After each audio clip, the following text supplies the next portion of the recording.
ভোর 5টার সময় উঠে ছেলে আর ওর বাবার পছন্দের রান্না করে দিলাম, আর তারপরে করলাম দুপুরে ইঁচড় কোপ্তা কারি। সুপ্রভাত বন্ধুরা, আমার চ্যানেলে জানাই স্বাগত। আশা করি তোমরা অনেক অনেক ভালো আছো। আর এই প্রচণ্ড গরমে চারিদিকে মানে এতটাই গরম কি বলবো, আমার তো মাঝে মাঝে শরীর খারাপ হয়ে যাচ্ছে। তো যাই হোক, এই যে সকালবেলায় অনেকটা পনির কেটে নিলাম, আর পেঁয়াজ, ক্যাপসিকাম, টমেটো, কাঁচা লঙ্কা সব একটু কেটে নিলাম। আর এই যে পনিরের একটু ওই চিলি পনির করব। তো সকালে টিফিন দেওয়া আছে, ছেলে তো 7:30টায় বেরায়, আর ওর বাবা তার একটু পরে বেরায়, 10 মিনিট পরে। তো এই জন্য আর কি ওই শর্টকাট একটু করছি, আর এই রান্নাগুলো ওদের পছন্দ।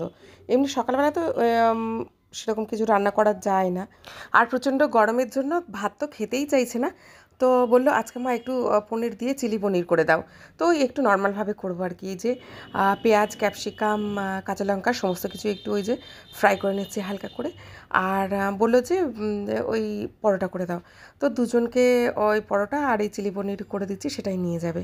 আর তারপরে করব বেলার দিকে রান্না, ওই একটু বেলার দিকে করব সমস্ত কাজ গুছিয়ে নিয়ে, কারণ ওই দুপুরে যে রান্নাটা করবো সেটা যাতে রাতে হয়ে যায়। আর এইদিকে দেখো, এই যে চিলি পনিরটা আমার কমপ্লিট হয়ে গেছে। আর তার সাথেই যে পরোটা দেবো, পরোটাও বানিয়ে নিলাম, কারণ ওই পনিরের সাথে পরোটাটা বেশ ভালো যায়। আর এদিকে এই যে কিছুটা ইঁচড় বড় বড় করে কেটে টুকরো করে সিদ্ধ দিয়ে দিলাম। এদিকে এটা সিদ্ধ হতে থাক, আর আমি ওইদিকে একটু কাজ করে নিই। একটু বাসন ধুয়ে নিলাম। এই বাসনগুলো ধোয়ার পরে আরও অনেক কাজ আছে, একটু কাচাকাচি আছে, ঘর মোছা আছে, তো সেগুলো করব। তো এই বাসনটা এখন এই যে মেজে নিচ্ছি এখানে, কারণ আমি এখানে বাসন মাজি না রান্না করে। এমনিতে রান্নাঘরটা অনেকটা ছোট, আর তারপরে জল আসছে না, তো এখন যেহেতু জল টেনে আনতে হচ্ছে কলের থেকে সামনের দিক দিয়ে, তো ওই জন্য এখানে দাঁড়িয়ে মেজে নিচ্ছি আর একটু করে রান্না করছি। আর এই যে ইঁচড়টা, আলুটা সিদ্ধ হয়ে গেছে। এখন এই যে ইঁচড়টাকে আমি একটু ভালো করে মাখিয়ে নেব, একদম চটকিয়ে মাখবো না, একটু আশ্বাসগুলো গোটা গোটা থাকবে, আর তার সাথে আলুটা মেখে নেব। তাহলে কিন্তু ওই যে ইঁচড়ের কোপ্তা করব, ওটা তাহলে ভালো হবে।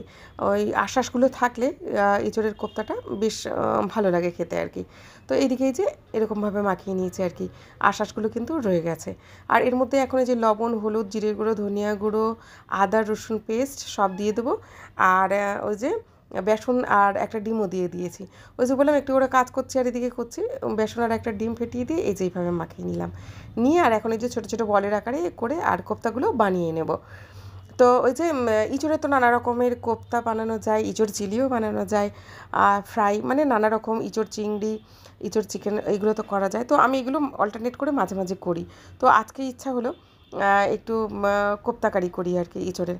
ছেলেও তাই বললো যে মা কোপ্তা কারিটা করো, বেশ ভালো লাগে।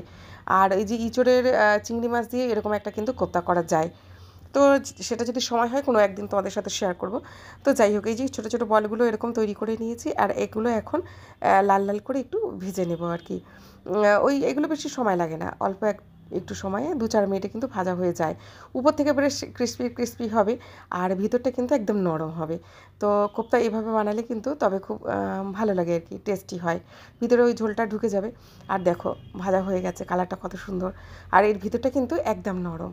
ওই সমস্ত কোপ্তাগুলো আমার এখানে ভাজা হয়ে গেল। আর ওই যে গোটা গরম মশলা দিয়ে দিলাম সোমবারে। যেহেতু আমরা গরম মশলা বেটে তরকারিতে দিই না, কারণ বাপের বাবা বেটে গরম মশলা তরকারিতে দিলে ও একদম পছন্দ করে না। এই যে গোটাটা দিলে কি হয়, গরম মশলার স্বাদও হয় আবার গন্ধও হয়।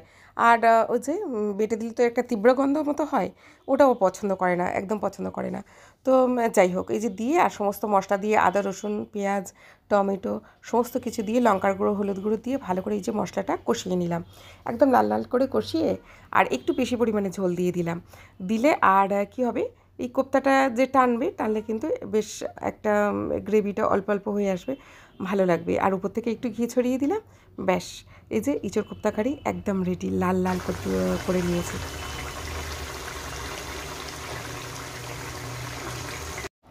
আর ওই ইঁচড়ের কিছুটা অংশ ছিল, অল্প একটু ছিল, তো ভাবলাম নষ্ট হয়ে শুকিয়ে যাবে প্রচণ্ড গরমে, ওই জন্য ইঁচড়টা ওই যে নিরামিষ মানে পেঁয়াজ আদা রসুন দিয়ে মাছ, চিংড়ি মাছ ছাড়া আর কি, একটু করে নিলাম।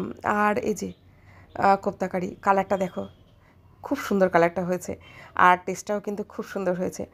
তো এই যে খাবার নিয়ে চলে এলাম, এখন খেয়ে নেব। ওই ইঁচড়ের তরকারি আর ইঁচড় কোপ্তা কারি দুটোই আর কি, ইঁচড়ের পদ করেছি আজকে, আর সেরকম কিছু রান্না করিনি। তো চলো বন্ধুরা, আজকে খাওয়া দাওয়া শেষ করি। আর এই যে দেখো একদম নরম, ভিতর দিয়ে নরম। তো চলো আজকে ভিডিওটা এখানে শেষ করলাম।